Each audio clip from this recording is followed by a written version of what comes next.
Eh bien, bon matin, exceptionnellement, évidemment, en ce mercredi 3 mars au lieu d'un dimanche matin. Bienvenue au studio S'entreprendre pour les podcasts S'entreprendre. Évidemment, euh, merci pour votre compréhension. Évidemment, la semaine passée, j'ai attrapé un streptocoque.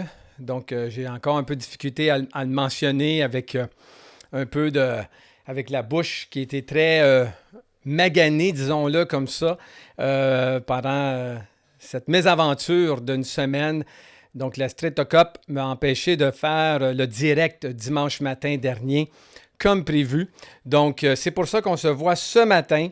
Et puis, bienvenue. Tout est en place pour vous accueillir au studio S'entreprendre pour le podcast d'aujourd'hui, qui sera intéressant, évidemment, comme la plupart des podcasts, je l'espère, mais qui va faire aussi le lien à notre invité de la semaine prochaine, normalement qui aurait été la semaine prochaine, mais là qui va être dimanche dans quelques jours, avec Joëlle Soulière. J'ai bien hâte que vous la rencontrez, cette professionnelle avec des projets personnels vraiment très, très, très intéressants. Donc, bienvenue. Aujourd'hui, on va parler de bien se connaître, l'importance de bien se connaître, parce que évidemment, réaliser peu importe le projet, qu'il soit personnel, professionnel ou qu'il soit entrepreneurial, eh bien, vous allez voir que c'est normal qu'on soit très près de notre projet parce que ça vient de nous. On ne peut pas se désassocier de notre projet. On est collé à notre projet. Donc, notre projet fait en sorte qu'il va être teinté par nous, par qui on est. Donc, c'est pour ça que la première étape que je mentionne souvent avant de réaliser peu importe le projet, eh bien, c'est de bien se connaître. De connaître, évidemment, je vais en parler aujourd'hui, mais de connaître premièrement nos forces. Quelles sont nos forces? Maximiser nos forces. De bien connaître également nos angles morts. J'aime bien dire angles morts au lieu de dire défauts, faiblesses. Vous allez voir, je vais en parler un peu tantôt. Donc, nos angles morts. Et nos motivations, troisièmement. Et finalement, quatrièmement, nos valeurs. Donc, c'est de ça qu'on va parler aujourd'hui, de ces 4 éléments-là. Teinté aussi avec le profil Nova, parce que le profil Nova, justement, va parler de ces 4 éléments-là par rapport à qui on est. Donc, l'importance de bien se connaître avant de réaliser tout projet, eh bien, ça part par une introspection pour pouvoir se respecter et s'honorer à travers ce projet-là. Plus tard, on va le voir dans d'autres sujets, ça va nous aider énormément aussi, si c'est un projet entrepreneurial, à se distinguer, à avoir une proposition de valeur qui est unique, qui est propre à nous, parce qu'on va savoir honorer à travers ça, on va savoir respecter aussi, donc on va avoir mis un peu de qui on est à travers notre projet, qui n'est pas inintéressant du tout. Et on va même le voir tantôt que même nos faiblesses vont nous être utiles à travers ce processus-là. Donc, première étape de bien se connaître, de faire une espèce de, comme un peu un miroir quand on se lève le matin, on se regarde, et puis des fois on est découragé, des fois on est moins découragé, ça dépend de comment on est, mais on va se préparer en fonction de notre journée. Eh bien, c'est un peu ça aussi par rapport à réaliser un projet avec la première étape de bien se connaître. C'est de faire un effet miroir et d'enligner, de se respecter son oreille, oui, puis d'enligner le projet par rapport à qui on est.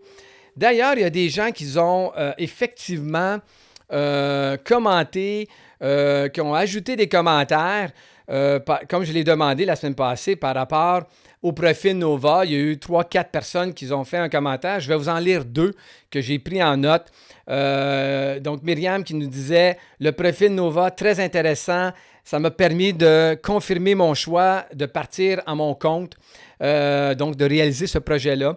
J'ai vraiment aimé faire ce test. Ça parle beaucoup sur notre personnalité. Quel genre d'entrepreneur nous sommes. Merci beaucoup. Et aussi, Mélina qui a dit, pour ce qui est de Nova, j'ai adoré l'expérience. Un profil juste, précis, qui te permet de faire une belle introspection. Donc, ça revient un petit peu à ce que je vous mentionne depuis tantôt, de faire l'effet miroir, une introspection. Vous pouvez toujours écrire... d'écrire des commentaires Tim, mon associé pour le studio S'entreprendre. Donc, il est là pour répondre à vos commentaires. Donc, dites à Tim que vous êtes là. Dites-lui que vous êtes en train d'écouter en direct, même si ce n'est pas dimanche matin, mais que c'est mercredi en cette semaine de relâche que vous êtes en train d'écouter. Ça va nous faire plaisir de savoir qu'on parle à quelqu'un en direct. Mais évidemment, ça sera aussi en redifféré également sur la page Facebook et tous les autres réseaux sociaux. Donc, ne gênez-vous pas, Tim est là pour vous. Donc, pourquoi se connaître? Premièrement, connaître nos forces. Ça, c'est la première chose. Connaître nos forces. Réaliser un projet, là, c'est un peu comme un athlète qui se prépare aux Olympiques ou qui se prépare à une compétition. Il va maximiser ses forces. Il va s'entraîner pour que ses forces soient évidentes, que ça soit maximisé le plus possible. Donc, connaître nos forces, connaître nos aptitudes, connaître notre expertise, faire un regard sur nous et dire, ben oui, c'est vrai que je suis bon là-dedans, c'est vrai que moi, j'ai ce côté-là, que je suis efficace, mon expérience, mon expertise, mes aptitudes font en sorte que je peux bien développer ce projet-là par rapport à qui je suis. Donc, la première raison, c'est de réaliser nos forces, que ce soit en communication, que ce soit par rapport au projet, de livrer le projet, notre expertise, notre pourquoi aussi qui va venir de là, évidemment, un peu plus tard. Donc, connaître nos forces. Deuxièmement, connaître nos angles morts. Donc, pourquoi un angle mort au lieu de faiblesse et défaut? Parce que souvent, vous avez un regard très négatif en lien avec vos faiblesses. Ça peut vous limiter, ça peut vous empêcher de sauter en bungee, comme on dit. Ça peut vous empêcher peut-être de faire des pas, de réaliser tel projet, parce que, ah oui, ben moi, j'ai pas telle expérience, ou moi, j'ai telle faiblesse, ou moi, je suis pas capable de faire telle chose. Moi, je vois ça comme un angle mort, un peu comme quand on est sur l'autoroute. Donc, ces éléments-là que vous avez nommés comme faiblesse, voyez-le comme un angle mort. Donc, c'est là, ça peut être un risque, mais c'est juste d'en être conscient, de porter un regard sur ces choses-là et de trouver des stratégies pour continuer d'avancer. Hein?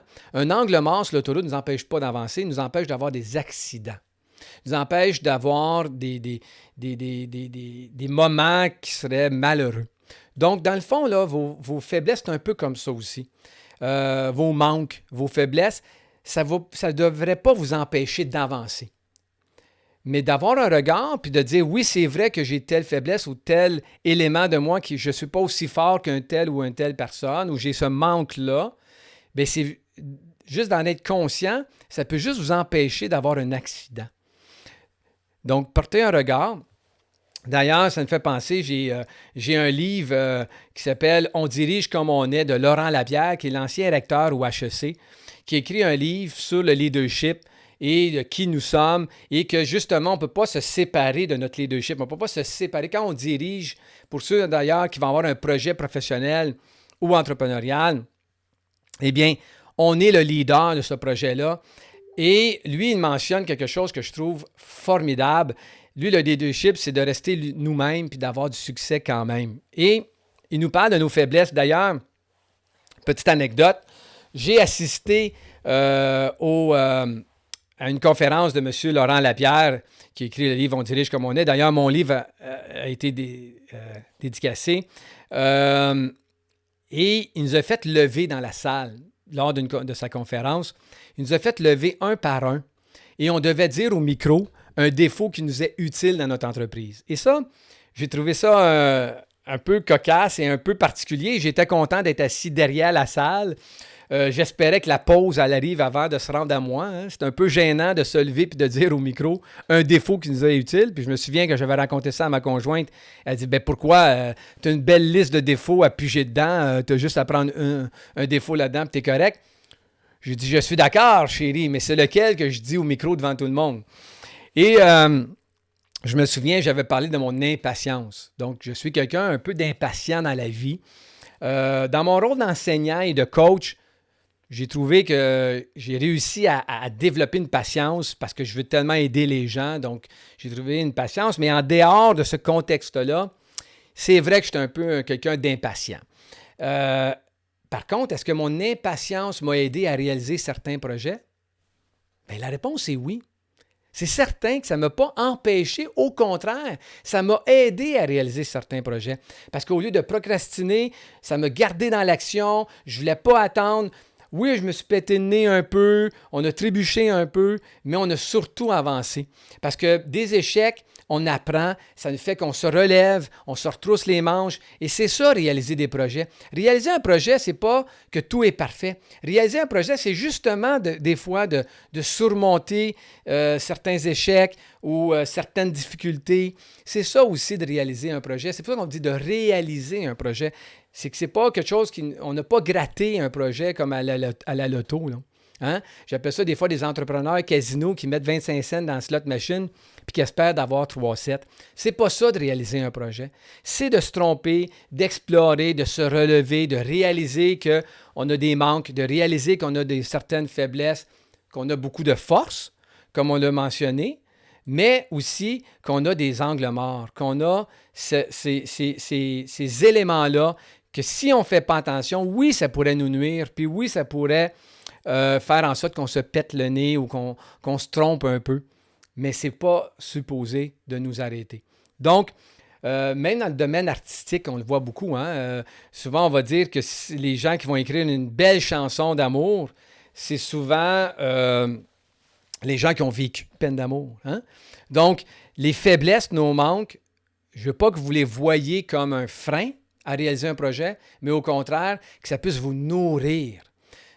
Puis même à la limite de vous motiver, de dire, bien, je vais le réaliser quand même en étant qui je suis, en m'honorant, en me respectant, puis je vais le réaliser avec mes forces, mais aussi mes angles morts. Ça va?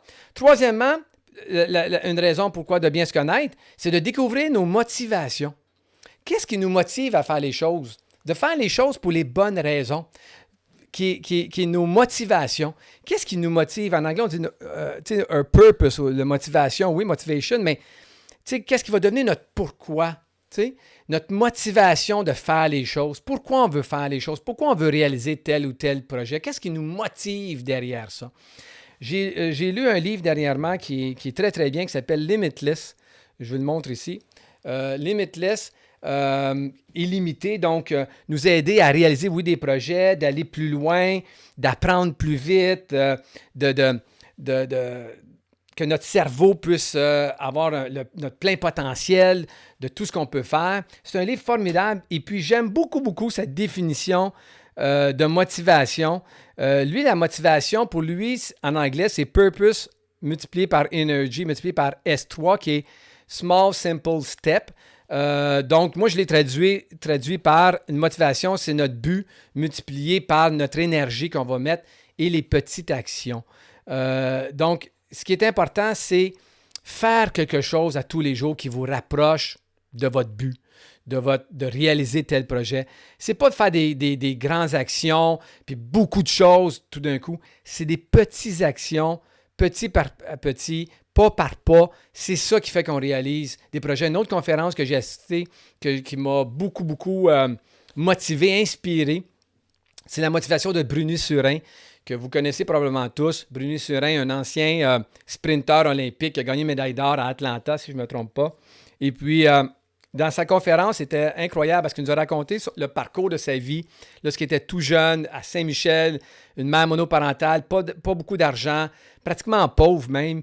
Et il a vu Carl Lewis, un autre sprinteur, gagner une médaille d'or. Puis lui, il a voulu réaliser le projet de dire qu'un jour, je vais courir plus vite que Carl Lewis. Et il a commencé à raconter ça dans son entourage. Et puis, les gens un peu le décourageaient parce qu'ils disaient, voyons, on n'a même pas d'argent pour t'acheter des espadrilles. Comment tu vas faire un jour pour courir plus vite que Carl Lewis aux Olympiques? Ça n'a pas de sens. Puis même, il voulait participer à des concours, à des courses dans sa ville. Puis il ne pouvait pas parce qu'il n'appartenait pas à un club, parce qu'il n'avait pas d'argent pour s'inscrire à un club. Puis il demandait d'argent dans la rue, dans les restos et tout ça, jusqu'à temps que quelqu'un fasse un chèque pour qu'il puisse s'inscrire dans un club et de participer à des premières compétitions. Puis même dans la conférence, pour faire une histoire très courte, il nous avait même raconté qu'une de ses premières courses importantes à Turin, en Italie, je crois. Il est arrivé là en train, puis là, tous les autres athlètes étaient attendus avec leur nom pour les amener, hein, les conduire au stade. Puis lui, ben, il est obligé d'arrêter des autos dans la rue puis de dire « Stadio, Stadio », puis il voulait aller au stade pour participer à la course parce qu'il n'était pas encore assez connu. Et quand il est arrivé au stade, eh bien, la compétition était terminée. Il n'a même pas pu participer à sa première course. Et c'est comme si toute la vie lui disait « Change de rêve ou change de projet, là, Bruni. Là. Tu vois bien que ça ne fonctionne pas. Réalise un autre projet. » Et ce que j'ai aimé, c'est qu'il disait qu'à chaque jour, il faisait quelque chose qui se rapprochait de réaliser ce projet-là. Et à un moment donné, tout à coup, il s'est tassé un peu sur le côté de la scène, puis il nous a parti la vidéo et on l'a vu monter à Atlanta sur la marche, sur le premier podium, avec sa médaille d'or et son temps de son 100 mètres était plus vite que celui de Carl Lewis à l'époque lorsqu'il était à Saint-Michel. Donc, tout ça pour vous dire qu'il a réalisé ce projet-là malgré des manques, malgré beaucoup d'angles morts, qui contrôlaient, d'autres qui ne contrôlaient pas. Hein. Je veux dire, il venait au monde dans un milieu qui n'était peut-être pas propice à réaliser ce projet-là. Mais sa motivation, il avait un objectif. Il a mis beaucoup d'énergie et d'efforts, mais surtout, small, simple step, des petites actions à chaque jour qui faisaient en sorte qu'il se rapprochait de son objectif, de son purpose, de son but de réaliser tel projet. Donc, de bien se connaître, ça va vous amener aussi à connaître vos motivations. Qu'est-ce qui vous motive derrière ça? Et après d'avoir découvert cette motivation-là, eh bien, l'importance, c'est de faire ces petits pas chaque jour qui vous rapprochent. Juste le fait d'écouter ce podcast-là est un small, simple step, qui est une petite action qui peut vous rapprocher de votre objectif de réaliser un projet. C'est pour ça que je vous parle de ça. Parce que ça aussi, c'est une action que vous faites d'écouter, peut-être même de partager ce podcast-là. Et finalement, quatrièmement, vos valeurs, de connaître vos valeurs qui sont propres à vous, votre code d'éthique, votre système de valeurs, vos valeurs à vous qui sont propres à vous. Et vos valeurs sont extrêmement importantes. Vos valeurs sont extrêmement importantes par rapport à réaliser vos projets. Parce que ça va devenir votre pourquoi. Hein? Parce que quand on vous dit pourquoi vous voulez réaliser tel projet, il y a un livre qui est extraordinaire, Finding Your Why, Trouvez votre pourquoi. Puis il explique dans le livre que c'est après 5 fois que je me pose la question que je réalise mon vrai pourquoi. Hein? Pourquoi tu veux faire tel projet? Puis posez-vous là maintenant la question. Pourquoi je voudrais réaliser tel projet? Puis quand vous avez donné une réponse, oui, mais pourquoi cette réponse-là? Ça vous donne une autre réponse. Mais pourquoi vraiment cette réponse-là? Et au 5e pourquoi, c'est souvent qu'on va trouver notre core, le pourquoi qui vient de nos tripes, qui vient probablement de nos valeurs. Hein? C'est peut-être d'avoir un impact social, de donner à quelqu'un, de léguer quelque chose, d'apporter une solution, ou tout simplement, nous, de se réaliser. Ça fait partie des motivations, d'ailleurs, qui est reliée à des valeurs aussi. Donc, les motivations qui peuvent être cognitives, qui peuvent être esthétiques, qui peuvent être utilitaires, qui peuvent être altruistes, qui peuvent être selon nos valeurs. Donc, tout est relié. Tout est dans tout quand on veut réaliser un projet. Donc, connaître nos forces, connaître nos angles morts, connaître nos motivations, qu'est-ce qui nous motive vraiment derrière ça pour réaliser tel projet et quelles sont nos valeurs qu'on veut inculquer à travers ce projet-là, autant personnel, professionnel qu'entrepreneurial. Évidemment, les exemples que je vais vous donner souvent ils vont être teintés de projets entrepreneuriaux. Pourquoi? Parce que c'est mes 10 dernières années de côtoyer l'écosystème, de côtoyer des gens qui, avec un plan d'affaires ou un modèle d'affaires, tentaient de réaliser des projets entrepreneuriaux. Donc, mes exemples vont être beaucoup teintés de ça, mais je vais tenter le plus possible de ramener ça à des projets professionnels parfois, comme des entrepreneurs ou devenir des dirigeants, peu importe, ou des projets personnels. Donc, je vais tenter des fois de ramener ça à des projets personnels et professionnels, mais évidemment, le gros de mon discours va être pour des projets entrepreneuriaux parce que c'est mon bagage d'expertise et d'expérience des dernières années.